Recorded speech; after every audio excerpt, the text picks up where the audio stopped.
man who has been made through fabric of struggle, a man who many fondly referred as the people's president.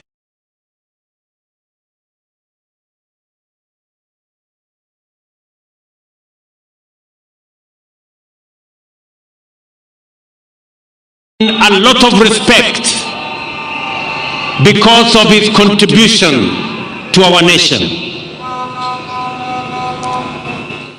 Na ndio sababu leo nataka niseme mambo machache.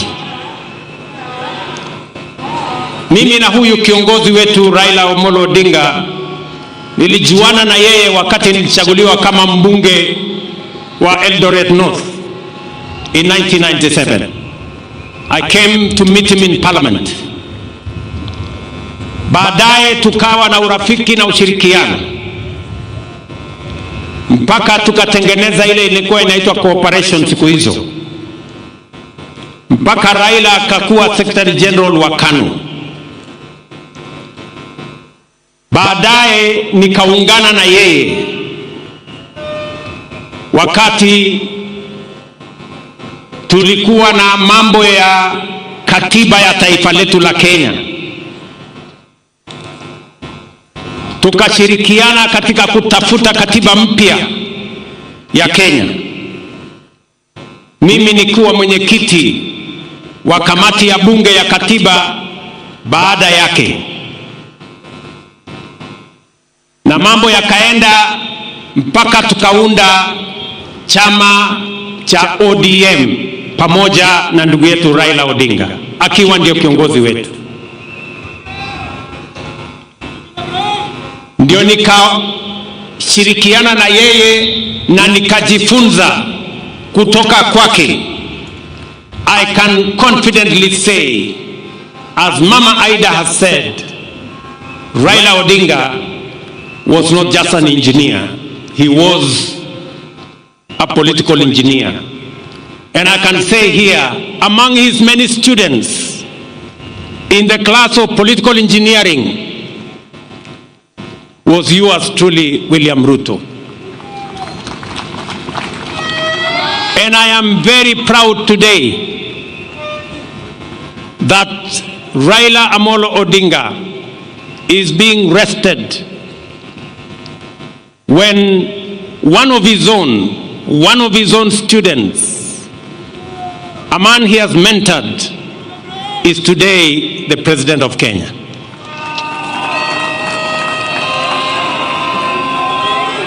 Mimi nataka niseme hivi. Mheshimiwa Raila Odinga, katika uchaguzi uliopita wa 2022, watu wengi ambao walikuwa wananiunga mkono walikuwa wanashangaa sana kwamba mimi si kuwa na wasiwasi wowote na uchaguzi wa 2022,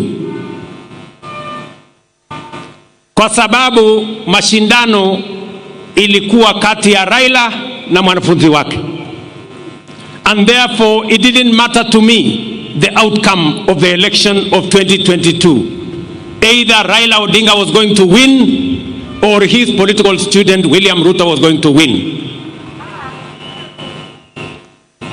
And that is why hata wakati waliniuliza watu wengi, wewe bana, wewe unawezaje kushindana na Uhuru Kenyatta na Raila Odinga wakiwa pamoja? Mimi sikuwa na wasiwasi, kwa sababu kama Raila angeshinda hiyo uchaguzi, mimi ningekuwa nimepata ushindi.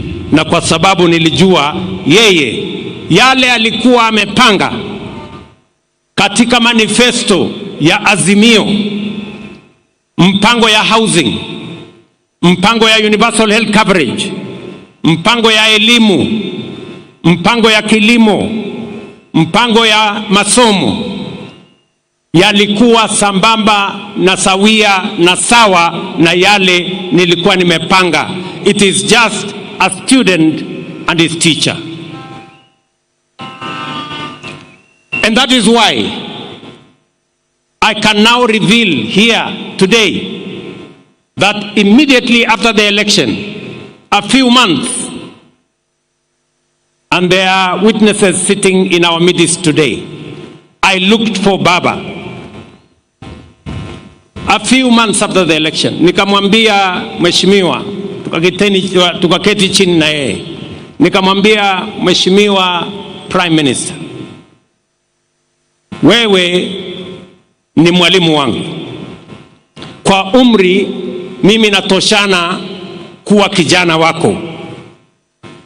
Kwa mapenzi ya Mungu mimi ndio rais wa Kenya. Nikamweleza mheshimiwa Raila, kwa hii serikali mimi nataka nikupatie mambo machache. Nikamwambia kwanza, kama utasimama 2027 kuwania urais, ama kama utaunga mkono mtu mwingine, mimi hainijalishi. Mimi ninataka kama kijana wako niliyejifunza siasa chini yako, nataka nikushughulikie, kwa sababu wewe you have made a huge sacrifice for our nation. You have made a huge contribution to our nation. And I told Baba, I want, as a person who has learned in your political school of politics, I know you have made a huge contribution to Kenya. I know you have paid a huge personal sacrifice, family sacrifice, community sacrifice. I want to right the wrongs that have been done to you in our nation. And we agreed with the former Prime Minister, and I told him without condition, I will do whatever he wanted me to do, especially to make sure that the sacrifices he had made for our nation, the contribution that he had made for our nation, we right any wrong that may have happened. Mimi namshukuru Mungu kwamba baadaye katika safari hii ya siasa, Mungu alinipatia nafasi, mbali na changamoto nyingi zilizokuweko, Mungu akanipatia nafasi nijumuishe chama ya ODM katika serikali ya Kenya. And I am very proud that today ODM is part and parcel of the government of the Republic of Kenya. Wakati Baba nilizungumza na yeye, hakunipatia masharti yoyote vile ya kujumuisha ODM kwa serikali. Mimi ndio nilimuuliza,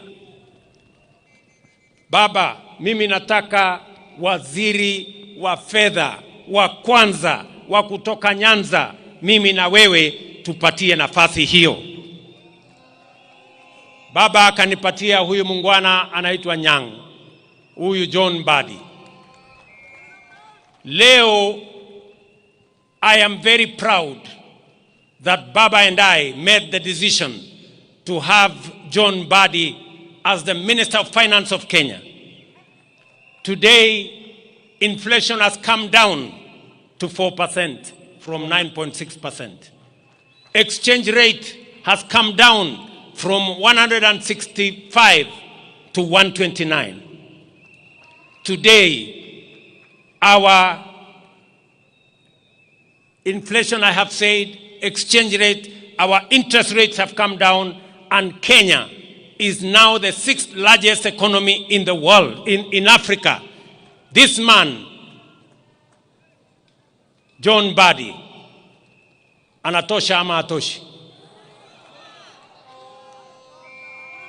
Wengine waliniambia ya kwamba hatoshi kwa sababu anatoka mahali fulani. Nikasema nitamfanya waziri nione what is going to happen. Na leo we have seen what has happened. I am very proud of the decisions that we have made. And so are all the other ministers that that we are now joined together in this administration. Mimi nataka niwaeleze ndugu zangu. Najua ya kwamba mimi ni kiongozi wa chama ya UDA katika Kenya Kwanza. Lakini mimi nataka niwahakikishie wana ODM, kulingana na matakwa ya Baba, because Baba believed in political parties, he built the largest political party, ODM. I want to tell you, we will respect ODM. We will support you to hold ODM together.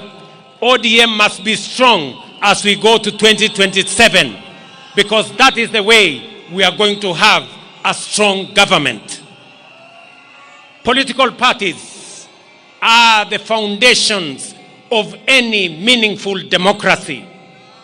And therefore, the future of ODM, the strength of ODM, the well-being of ODM matters a great deal to me, because that is how we are going to have a strong nation, by having strong, vibrant, national political parties. Kwa hivyo wana ODM, ile kitu mimi nataka niwahakikishie, kwa mapenzi ya Mungu, ODM will either form the next government or be part of the next government. Ile kitu siwezi kukubali. Ile kitu kwa heshima ya huyu shujaa wetu, ile kitu siwezi kukubali, na nitafanya juu chini, Mungu anisaidie.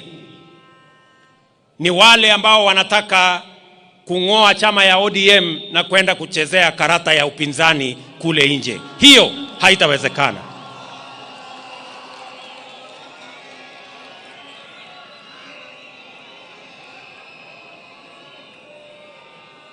Si tukisema ODM tunasema tuko tayari. ODM. ODM. ODM. Muko tayari? Muko tayari? Tuunde serikali 2027. Mimi nataka niwaeleze hivi. Baba, we consulted with him very often. But the last 1.5 months were very difficult times, because every time I met Baba, his voice was hoarse, and he kept on telling me that I am weak because I am taking some drugs. And I was very concerned. He explained to me that he had gone to Dubai, and he had gone to the American hospital, and they had told him a few things about his health. And then he came back and went to Canadian hospital again in Dubai. And after he came back, his doctors, led by Dr. Olunya, who is his personal doctor for many years, administered some medicines to him. And when I went to New York for the United Nations General Assembly, I kept track with what he was doing. And I told him, I will come back, I will come through Dubai, I will also do a medical checkup, but when I come back, I want us to meet. Because his health was very concerning to me. So when I came back, I thought I would meet him on a Saturday, or was it a Sunday? But when I called him, he told me, William, Bill, actually, I have gone to Malindi. The doctors have advised me to go and rest in Malindi. I will come back on Tuesday. So I told him, it's okay. Let me go to the farm. I will come back on Sunday. I will wait for you on Tuesday. On that Tuesday, Baba called me and told me he is coming. And he wanted to come and meet me in the office. I told him, because you're not feeling very well, you go home, I will come home in the evening. And that evening on Tuesday, nikaenda nyumbani, Mama Aida akatupikia chakula, nikawa na ndugu yake Uhuru, nikawa na msichana wake Winnie, tukakula chakula cha jioni, tukaongea, akatueleza sisi zote vile alivyokuwa anajisikia, na kwa kauli moja sote pale tukamueleza hatutaki guesswork kwa mambo ya afya. Wewe mwenyewe na madaktari zako uamue. Na nikamwambia serikali ya Kenya itamsimamia akiamua kwenda mahali popote kutafuta matibabu. Kwanza alikuwa anajaribu Ujerumani, akasema pengine atajaribu China, akasema pengine atajaribu sehemu zingine, mpaka akamalizia akasema ako na marafiki ataenda kule India. And we facilitated everything that the former Prime Minister, as the leader of this nation, wanted. Sitaki kusema yale mengine kwa sababu sote tumeambiwa. But I must commend members of his family, because they were always there for Baba. Especially Winnie Odinga. Winnie, you are a special person to your father. You stood by your father. You were concerned about his health. You persuaded him to take his health seriously. I must also thank Ruth. Ruth Odinga, you were there for your brother. And Uhuru kept calling. Mama Aida kept calling. But I want to say, it was not easy. Because when we thought Baba was okay, in fact, alikuwa amepigia watu wengi simu, kuambia mimi niko sawa sasa, madaktari wameniachilia, wamesema nirudi baada ya miezi 6, wacha sasa niende nipumzike, nitapitia Dubai, nikuje nyumbani. Tulikuwa tunapanga kuja hapa Jaramogi Oginga Odinga on Thursday kwa ile investment conference. Lakini mambo yakabadilika, yakawa vile yalivyokuwa. So nikienda ofisini asubuhi, I remember it was about 6:40 or 6:45 there. Nikaona kwa simu yangu Uhuru ameniandikia WhatsApp message, akaniambia my brother is critically ill. Nikampigia Uhuru, nikamuuliza, I thought we spoke to Baba and he was feeling okay. Imetokea nini? Akaniambia amepata information. So nikachukua simu yangu, nikapigia yule ambaye alikuwa ameenda na yeye. Akaniambia Baba is okay. Yeye pia hakuwa anajua. Nikamwambia hebu check. Nikachukua simu yangu nikapigia mwingine, akaniambia pia hajasikia. In a few minutes, like 10 minutes, Uhuru akanipigia tena. Akaniambia inaonekana Baba ametuacha. He was not conclusive. So that's a few minutes after 7. After 2 minutes, Winnie akanipigia. Akaniambia, first I told her, please Winnie, don't tell me any bad news. But of course she said, the bad news have happened. My father is no more. And those were very, very difficult moments. Many commentators in the newspapers and in the media say this is a very big blow for William Ruto. Yes, it is. It is a very big blow.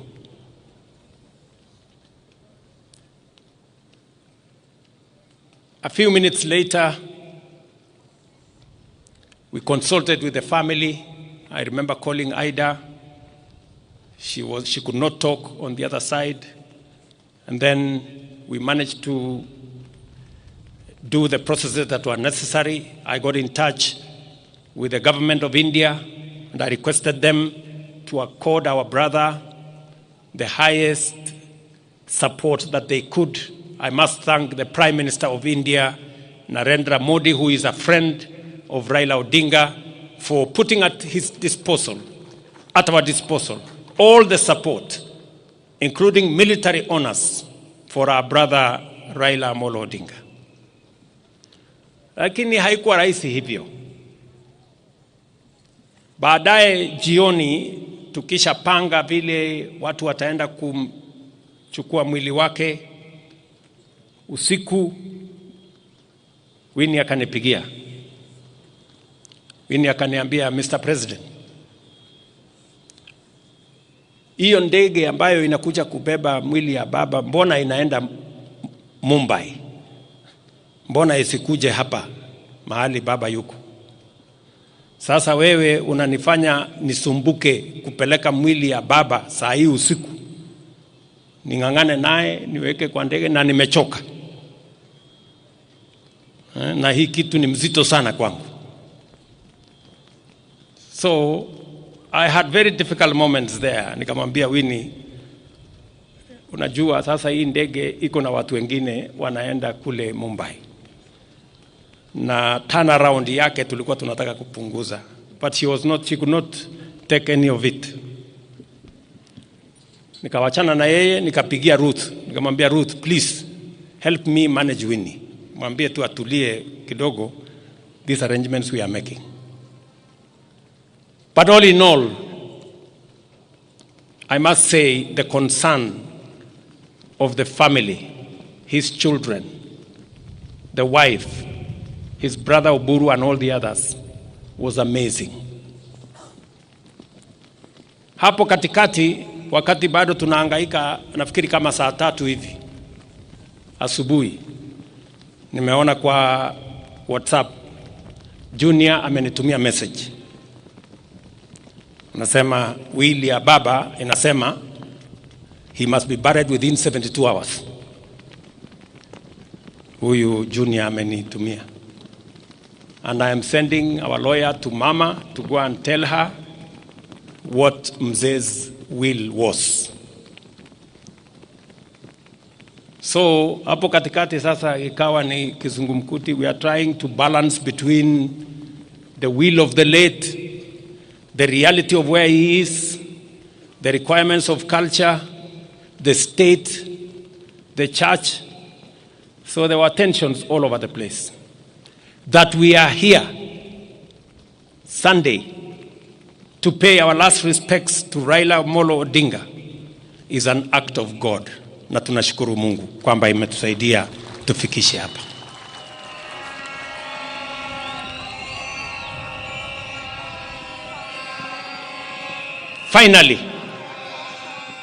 Finally, as I must say this to the people of our nation, because this is the assignment that the Honorable Raila Odinga and I will mention who else were working on. Mumesikia Mama Ida Odinga vile ameongea. Amesema Raila was very concerned about our country and the state of our development. All of us know that Raila kept on telling us about South Korea, about Malaysia, about Singapore, and about those countries that were with Kenya 60 years ago.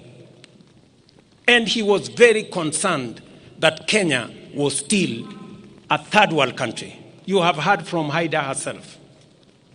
It was a major concern for the Honorable, the late Prime Minister. And Wacha niwaeleze wa Kenya, the last 3 months, I have been engaging deeply with the former Prime Minister.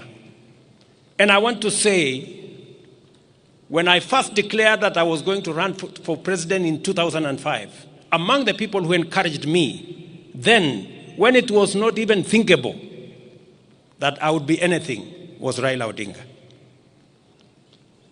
The last 3 months, we sat together and we agreed with Raila.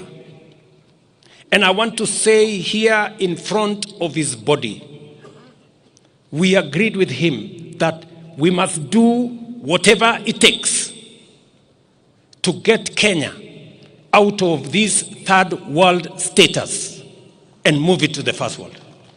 We sat down with this man here.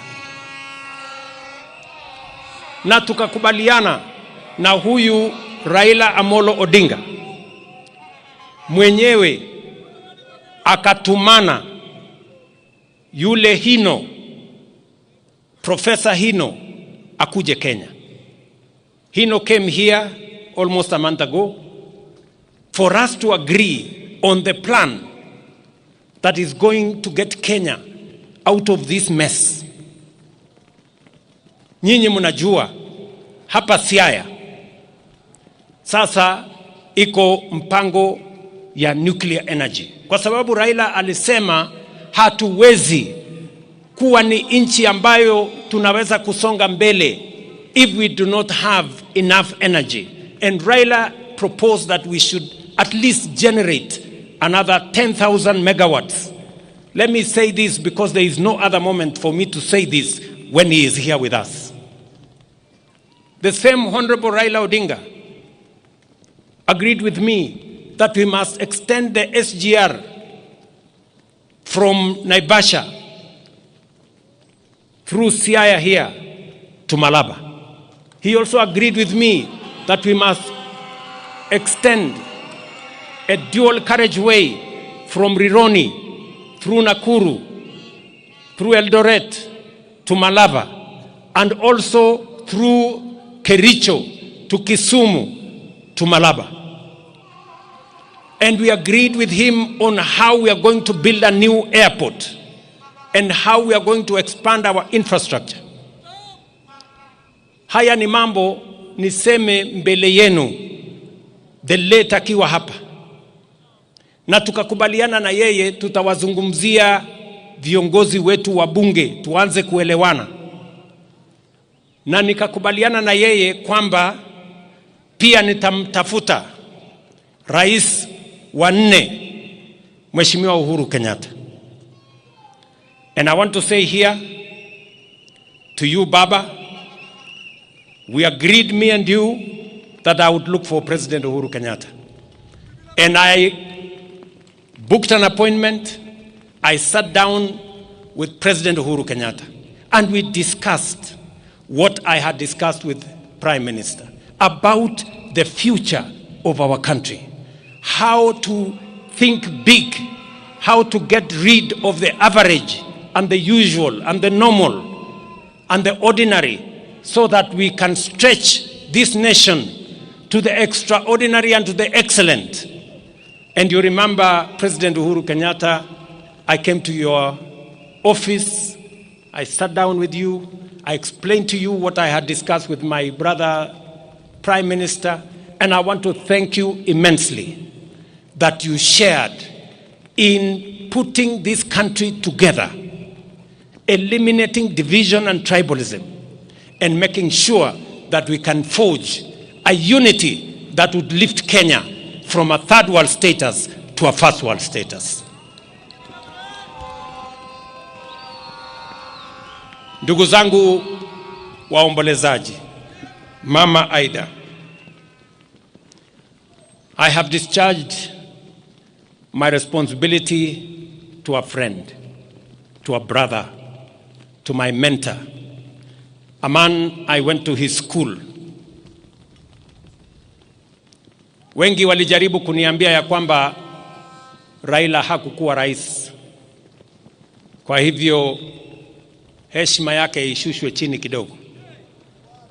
Mimi nikawaambia hata kama hakuwa rais, he was the people's president.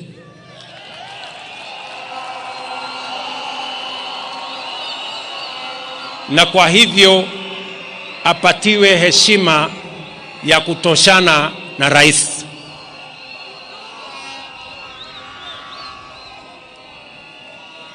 Ndugu zangu, mimi sitaki kusema kuzidi hapo. Nataka ni mheshimu Mama Aida kwa kutusaidia kuchunga huyu kiongozi wetu, watoto wake by standing with their father, familia nzima ya Jaramogi for the contribution they have made and for allowing Raila to be part and parcel of many families, not just the Jaramogi family. He became part of the family of Kenya.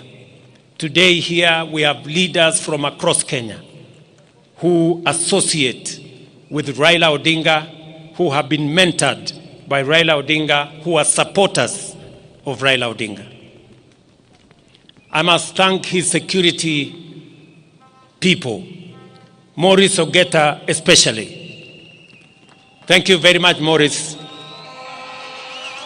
for standing with Raila always. I remember Maurice, in our days of ODM, this Maurice used to wipe our shoes when we came late from campaign. Maurice, I want to tell you, government of Kenya, as we look after Raila's legacy, you too will stand guard with us to look after Raila's legacy. Together with all the other people who worked with Baba. To this community, I want to assure you that by God's grace, we're going to journey together in the footsteps and in the direction that our friend and brother Raila Odinga has pointed to us. And I will not betray the course upon which I have agreed with him. Asanteni sana, poleni nyinyi wote, rest in peace. Raila Amolo Odinga, our leader. Brother, thank you very much. One. Makofi tafadhali. Thank you, Your Excellency. And allow me now to just give the exit protocol before I invite the right Professor David Kodia to lead us in a closing prayer. Our exit protocol, and I'll request that the pallbearers, we can take our positions right now. We'll have the clergy leave first, followed by the casket, and then family and His Excellency the President. At the request of the family, it is a private burial. Kwa hivyo wananchi tunaomba ya kwamba tafadhali tutizame kwa runinga. Tusiende pale nyumbani kwa sababu jamii imeomba ya kwamba iwe